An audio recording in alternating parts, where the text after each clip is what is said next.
Fala pessoal, estamos de volta com mais um react aqui no canal e desta vez assistindo o vídeo do glorioso Eurofute sobre desconhecidos no Brasil, ídolos na Europa. Um vídeo que até me falaram pessoalmente um dia desses e acabou aparecendo até pra mim como sugestão, então vou assistir aqui porque me falaram que tem ídolos realmente desconhecidos aí que a gente não acompanhou, não conhece, talvez de outros tempos também, né? Então vamos descobrir aqui nesse vídeo. Mas antes, queria pedir para você se inscrever no canal, para vocês compartilharem o vídeo se vocês gostaram aí, para todo mundo assistir, e também comentarem aí o que vocês acharam, deixarem seu comentário aí embaixo, para vocês também darem sugestões aí, se vocês quiserem que a gente reaja a outros vídeos, beleza pessoal? Então, sem mais delongas, vamos aqui ao vídeo do Eurofute.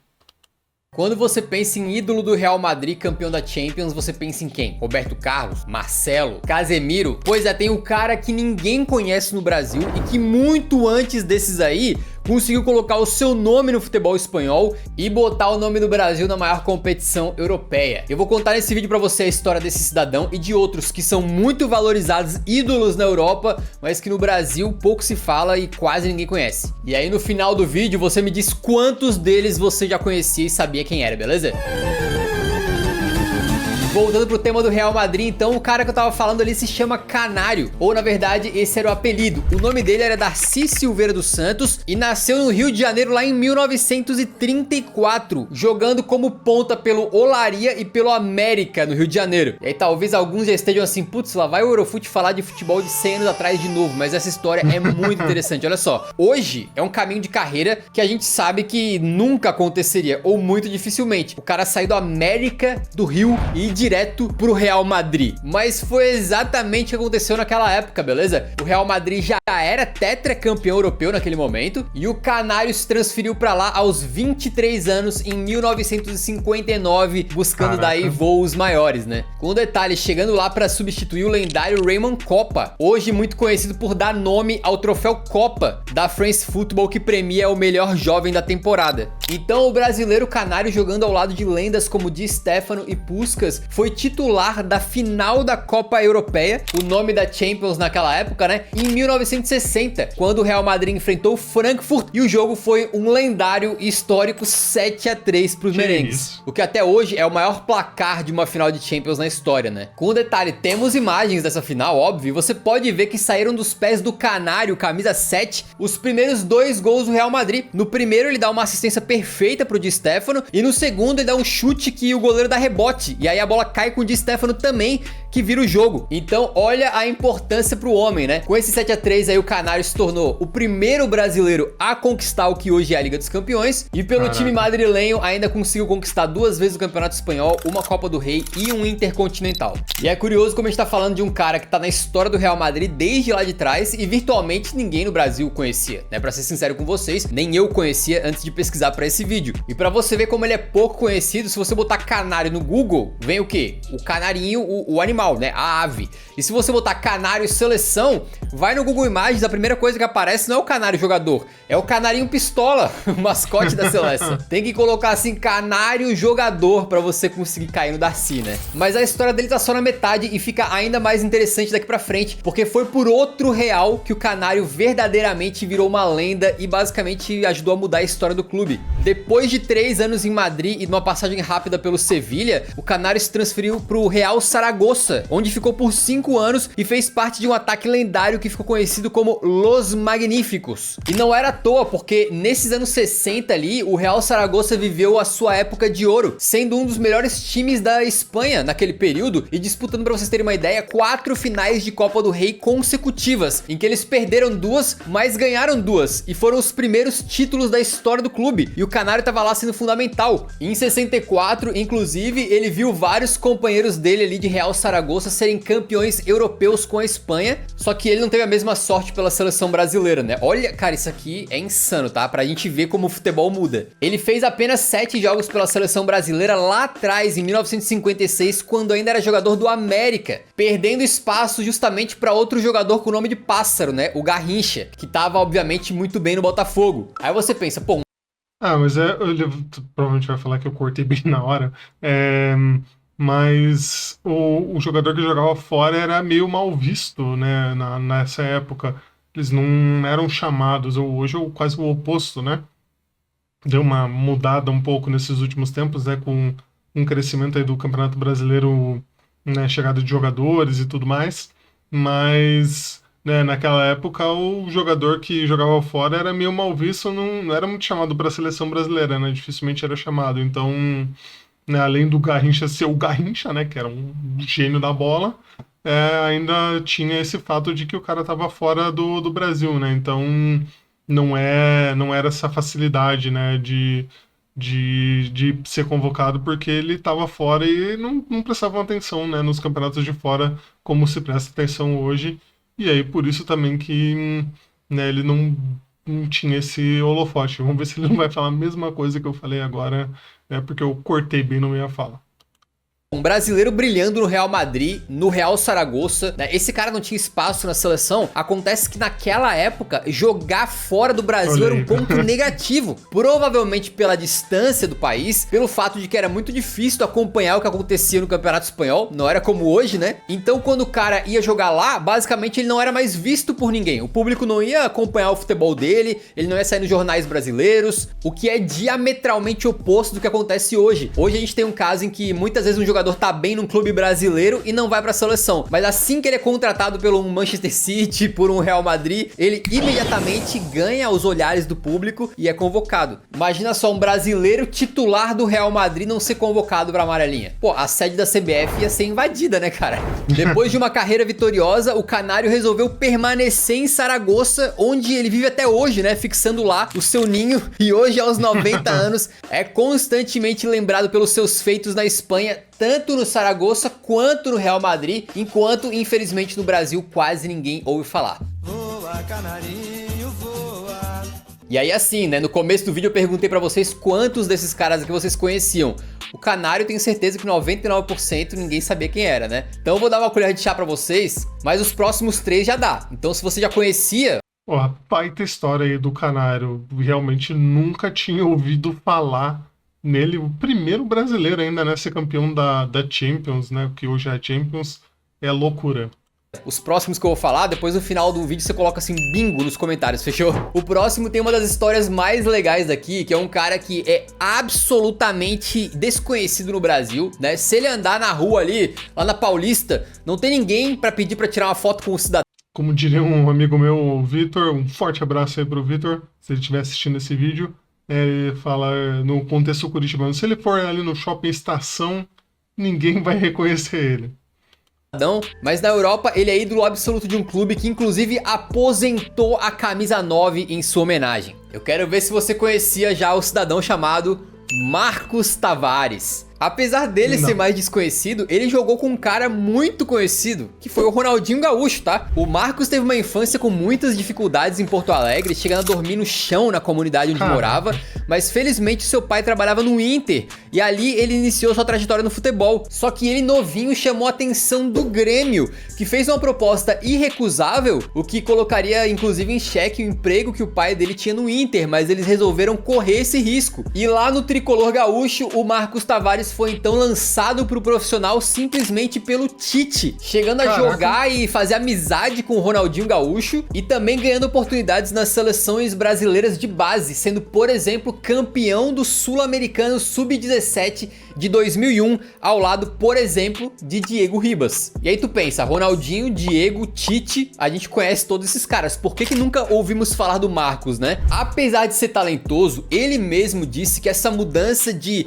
sair da favela e ir jogar com o Ronaldinho acabou subindo um pouco pra cabeça dele, que naquele início de carreira então ficou um pouco encantado com a fama e tal, e começou assim a ir pra noitada, pra festas, como a gente sabe que acontece com muitos jogadores, sejamos sinceros, com muitos jovens em geral. Só que quando tu é um jogador profissional, meio que tu tem que obrigatoriamente deixar isso de lado, né? E focar na tua carreira se tu quiser realmente vingar. E foi por causa disso, nas palavras dele mesmo, tá? Que ele acabou não vingando no Grêmio. E depois começou uma carreira quase que nômade. jogando no Atlético Paranaense, no Kedah da Malásia e no Apoel do Chipre. Pra muitos, cara, um jogador assim promissor que acaba indo pra esse lado B do futebol, digamos assim, é quase fim de carreira. Principalmente quando ele começa a pular de clube pequeno em país pequeno toda hora. Mas tudo isso muda pro Marcos Tavares quando ele chega no Maribor. Mas eu acho que acontece bastante, né? Porque o jogador brasileiro, né, tem uma concorrência absurda aqui para se formar, né? Para ter espaço nos times brasileiros, você tem que se destacar muito ou ter uma persistência, uma resiliência muito grande, né? Para você conseguir ir conquistando o teu espaço. E aí o tempo vai passando, às vezes o cara não consegue, igual ele falou ali, teve problemas pessoais ali e tal, vai vendo que não vai tendo espaço, aí vem uma proposta, você vai ganhar em euro, vai viver num outro país, ter outra oportunidade, ele não vai largar, né? Ele não vai dizer, não, porque o time é de um país diferente, eu não vou. Vai, acho que você tem que pensar também como uma profissão, né? Como uma carreira. Então, se você falar, vou para uma empresa que não é conhecida e não vou para uma empresa que não é conhecida e só vou trabalhar em empresa grande, não existe isso. Você vai ganhar um salário bom e ter uma vida boa, não é por causa disso que você não vai, né, trabalhar numa empresa boa. Então, acho que o futebol, em alguns momentos, você tem que pensar assim, né, de que, né, se o cara quer uma carreira, né, que ele possa ter um sucesso como jogador, não digo, né, o sucesso só de prêmios, de títulos e tal, né, mas o sucesso profissional mesmo, então ele vai buscar outras alternativas, né, como pode ser o caso do nosso jogador aqui brasileiro, o Marcos Tavares, né. Da Eslovênia. O Marcos foi o primeiro brasileiro a usar a camisa roxa do clube e no começo ele teve até problemas de adaptação ali por questão do idioma, né? Só que ele deu sorte de ser ajudado pelo Zlatko Zahovic, diretor da equipe e que tinha jogado por muitos anos em Portugal, inclusive defendendo o Porto e o Benfica, e que falava português. Portanto, ajudou muito o Marcos, né? E o Zahovic passou a confiar tanto nele que o Marcos, na sua primeira temporada do Maribor, já recebeu a capitania. E a partir dali, a história dele foi de sucesso absoluto por lá. Ele ajudou o time a sair de uma seca de alguns anos e levou o Maribor a uma era de ouro na década de 2010, consolidando o clube como maior campeão da Liga Eslovena, enquanto o Tavares se tornou um dos maiores jogadores da história da Liga, com 9 títulos do campeonato. Ele era descrito como um verdadeiro líder dentro e fora de campo, ficando simplesmente 16 temporadas no Maribor, onde ele se tornou o jogador com mais gols e mais jogos jogados com a camisa do clube na história, sendo 211 gols e 593 partidas, segundo o próprio clube, tá? Teve o seu nome imortalizado em um dos setores do estádio, ganhou música da torcida e teve até a camisa 9 aposentada. O Tavares pode não ter sido campeão da Champions como um Vini Júnior pelo Real Madrid ou como o próprio Canário, né? Mas pro Maribor, obviamente, isso era um feito inatingível. Para eles, só tu classificar para competições europeias já era um feito histórico, e eles conseguiram isso várias vezes. E para fechar essa história com chave de ouro, e pro Marcos Tavares ter basicamente o que é a carreira perfeita para um jogador que não chegou na maior elite do futebol, né? Ele simplesmente teve um filho, que também se chama Marcos Tavares, e que nasceu na Eslovênia. E aí o Marquinhos Tavarinhos simplesmente estreou no Maribor, atuando ao lado do seu pai. Olha que doideira. Maneiro. Enquanto as raízes dele na Eslovênia ficam cada vez mais fortes, no Brasil, de fato, pouca gente conhece. Talvez só aqueles de vocês, eu sei que tem alguns, tá? Que são fissurados aí no futebol alternativo, lado B, coisa assim, aí vocês já sabem quem é. Ó, e seguindo a lista dos desconhecidos. Esse com certeza foi entrevistado pelo grande Gustavo Hoffmann, que tem um espaço de futebol alternativo, de brasileiros no futebol alternativo lá no Futebol no Mundo, se eu não estou enganado, né, que é o podcast que tem da ESPN. E, né, ele sempre procura os brasileiros e provavelmente deve ter uma entrevista do Marcos Tavares para ele já no Futebol no Mundo. Então, né, acho que o Marcos Tavares já é pra galera que, igual ele falou, que acompanha o futebol alternativo, deve ser conhecido sim, porque, né, os números dele e tudo mais chamam muito a atenção. Conhecidos, tá? Eu acho que esse aqui é o nome dos 4 dessa lista que a galera mais conhece no Brasil, mas certamente muita gente nem sabe quem é, ou muita gente pelo menos não valoriza. Mas na Alemanha, ele é uma das lendas do Bayern de Munique, muitas vezes colocado ali em patamares similares ao de Rummenigge, Lewandowski, Gerd Müller, como um dos grandes artilheiros da história do Bayern, beleza? Eu tô falando, claro, de quem? De Giovanni Elber. Pois é, meus amigos, o Elber, ele nasceu no Paraná e jogou pouquíssimo pelo Londrina, porque logo foi contratado pelo Milan lá nos anos 90. Que O doideira. problema é que ele não tinha muito espaço naquele estrelado Milan dos holandeses, que já contava com Rijka, Gullit e Van Basten ocupando as 3 vagas de estrangeiro na equipe, né? Naquela época só podiam 3. Então ele acabou jogando apenas um jogo ali pelo A Itália era bem restritiva com estrangeiros. Lógico que essa cota dos 3 estrangeiros era mais da Europa inteira, né? Mas a Itália era bem restrita. Ficou anos sem poder estrangeiro jogar lá. Foi bem louco, assim, o nível de restrição deles, porque passaram vexames no futebol e tal. E eles falaram, não, vamos só italianos. Mas, né, jogar nesse time de holandeses aí, né, o Milan holandês, não era uma missão fácil mesmo pro Elber.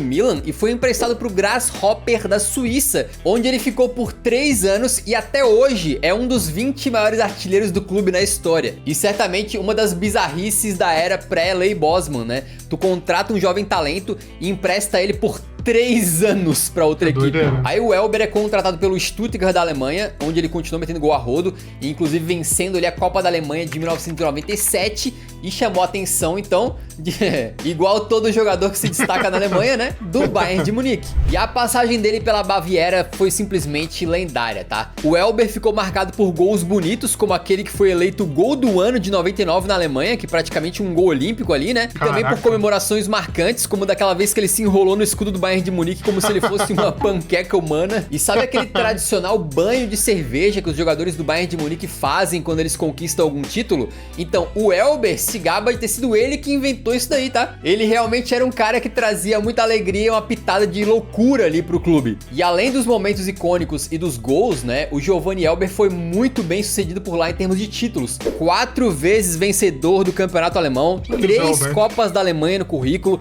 4 Supercopas, uma Champions League, inclusive marcando gols decisivos nas quartas e nas semis contra Manchester United de Ferguson e contra o Real Madrid, e ainda ganhou o Intercontinental. O Elber disputou 266 partidas e meteu 139 gols vestindo a camisa dos bávaros, e mesmo com tudo isso, na seleção ele nunca teve muita sorte, né? Chegou sim a ser convocado algumas vezes, meteu até um hat-trick com a amarelinha em um jogo, mas não conseguiu competir ali com o Ronaldo, Bebeto e companhia por uma vaga em Copa do Mundo. Aí É muito complicado, né?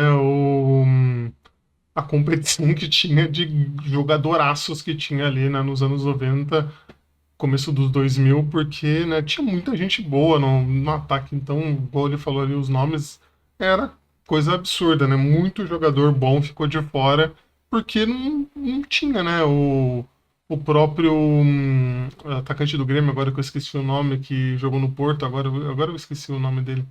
Enfim, que também era o Jardel. Também era um atacante que se destacou muito na Europa, foi, né, chuteira de ouro e tudo mais, né? Fazia muito gol, mas para a seleção era complicado porque não tinha muito craque, né? Então é muito louco isso, né? Outras seleções, se o Weber, por exemplo, fosse jogar pela Alemanha, nossa, sobrava lá, né? Sobrava espaço para ele, mas como a seleção brasileira, né, sempre teve muito jogador aparecendo, então a competição era muito maior, né? Muito mais difícil pro cara conseguir ficar, né? É muito louco isso, né? Hoje em dia já tá um nível mais parelho, né, entre as seleções, então quem aparece acaba tendo que ser chamado, porque senão você pode perder espaço, né? Então, né, hoje já é um retrato diferente do futebol. Mas naquela época tinha muito craque aparecendo, então, né, o coitado do Elber aí, que tem números absurdos. E ele era ídolo, se eu não estou enganado, era ídolo do próprio Thomas Müller, né? Perguntaram para ele, acho que um tempo atrás ali, ele falou, não, Giovanni Elber era o meu ídolo. Então, para você ver como o cara era muito grande, né? Ainda é muito grande pro Bayern de Munique como ídolo, né? E aqui ele, né, era falado e tal, mas não tem esse reconhecimento, né? Essa coisa de, nossa, foi um grande jogador, né? Lá é bem diferente mesmo. Aí depois que ele sai do Bayern, ele ainda vai pro Lyon e olha que maluquice que é a vida pra alguns jogadores, né? Ele enfrenta justamente o seu queridíssimo Bayern de Munique na Champions da temporada 2003-2004, com o Elber sendo responsável pelo gol da vitória do Lyon. E mesmo assim, ele é tão lenda no Bayern que foi aplaudido pelo estádio inteiro. Os torcedores do Bayern, tá? Aplaudindo o jogador que fez eles perderem o jogo. O Elber depois terminou a carreira no Cruzeiro, mas ficou lá menos de um ano sem nunca conseguir ser ídolo no Brasil. Já no Bayern, ele foi olheiro, embaixador e atualmente faz parte do hall de lendas do clube, beleza? Ó, e se o Elber não deu certo no Milan, o próximo e último caso da lista aqui que eu quero saber se vocês conhecem, e os portugueses vão conhecer, talvez os brasileiros não, né? Porque é um cara que teve um problema similar na Inter de Milão e que teve justamente o seu maior momento da carreira contra o Bayern de Munique. Eu tô falando, claro, do brasileiro Juari. Ele era um garoto carioca de 16 anos quando chegou na frente da Vila Belmiro com seu pai em 1976. Tava ali com um contrato fechado com o Santos quando aconteceu uma coisa que realmente é bastante pesada, né? O pai do Juari, literalmente, segundo ele, tá? Disse que ia comprar cigarros e nunca mais voltou. No Santos, o garoto Juari conseguiu superar o abandono, se desenvolveu e conquistou espaço na equipe, inclusive no Paulistão de 78 foi o artilheiro e levantou a taça com seus companheiros, né? No que ficou marcado ali como o primeiro time de meninos da Vila, e a partir dali a sua porta de entrada na Europa foi no modesto Avellino, da Itália, e dali foi pra poderosa Inter de Milão, só que ele... O Juari já foi mais... Já ouvi falar dessa passagem do Santos, que se os santistas aí que estiverem assistindo me corrijam, que eu acho que esse foi o título que o Santos ganhou e teve um jejum grande de títulos para o time voltar, né, a ser campeão. E aí por isso que se falava muito no Juari, o Juari que fez os gols, né, foi um dos responsáveis pelo título e tal. E o Avellino é o time que... né, o time que é conhecido por... Se o time, né, se o Avellino sobe de divisão na Itália, o Papa morre. Então, ele tem essa escrita não muito interessante aí para a Igreja Católica, né, de que quando eles sobem de divisão, né, no ano que eles sobem é o ano que o Papa acaba falecendo, né. Então, o Avellino chegou a subir esse ano antes, e aí, infelizmente, né, o Papa Francisco faleceu. Ele não conseguiu espaço nos Nerazzurri e também acabou sendo emprestado. Ele rodou por alguns clubes italianos, mas não conseguiu se firmar em lugar nenhum, né? Até o momento que surgiu a oportunidade dele pro Porto, e lá ele era predominantemente reserva, tá? O técnico Arthur Jorge, que não é esse Arthur Jorge, né? Usava o Juari como uma opção para dar mais velocidade ao ataque dos dragões ali e pegar a defesa adversária cansada. No clube português, Juari ficou entre 85 e 88, participando de 54 jogos e marcando 16 gols. Aí tu olha os números e, pô, nada demais, né? Como é que um cara desse pode ser uma lenda em algum clube? Acontece que ele foi altamente decisivo no que seria um dos jogos mais importantes da história do Porto. Isso porque em uma noite em Viena, o Bayern de Munique e o Porto se enfrentavam na final da Champions de 1987. O jogo estava acirrado e o placar estava 1-0 pro Bayern, que tinha jogadores como o lendário Lothar Matthaus e também, claro, ele, Hansi Flick. Exato. E o Juari começou a final no banco, só que ele já tinha sido responsável por fazer o gol da vitória e da classificação contra o Brøndby nas quartas de final, vindo do banco. E contra o Bayern voltou a mostrar o seu poder decisivo de super sub.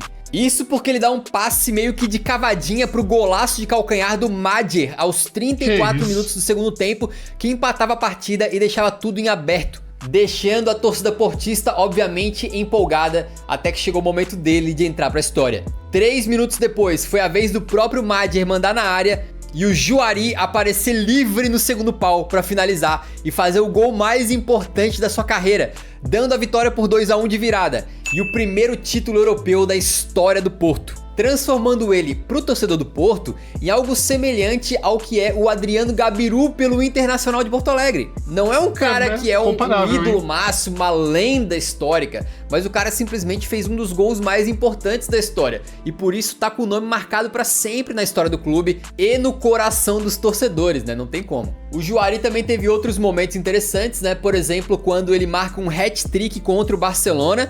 E além disso, com a camiseta dos Dragões, ele venceu 2 vezes o Campeonato Português, venceu uma Taça de Portugal e um Intercontinental, mas quase nunca teve chances na seleção e teve um retorno apagado ao Brasil antes da aposentadoria. E aí o que é muito curioso é que ele tem mais de 100 gols marcados pelo Santos.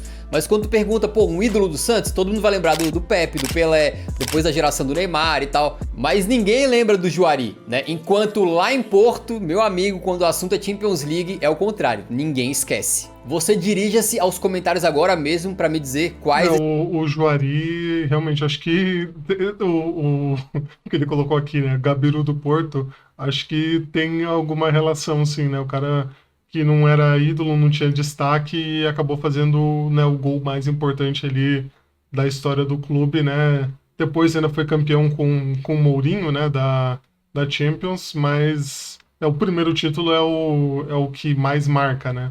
Então, com certeza os portistas, aí se você é portista e comentar aí, por favor, né, fale se o Juari é realmente, né, dessa grandeza aí para a equipe, que eu acredito que seja.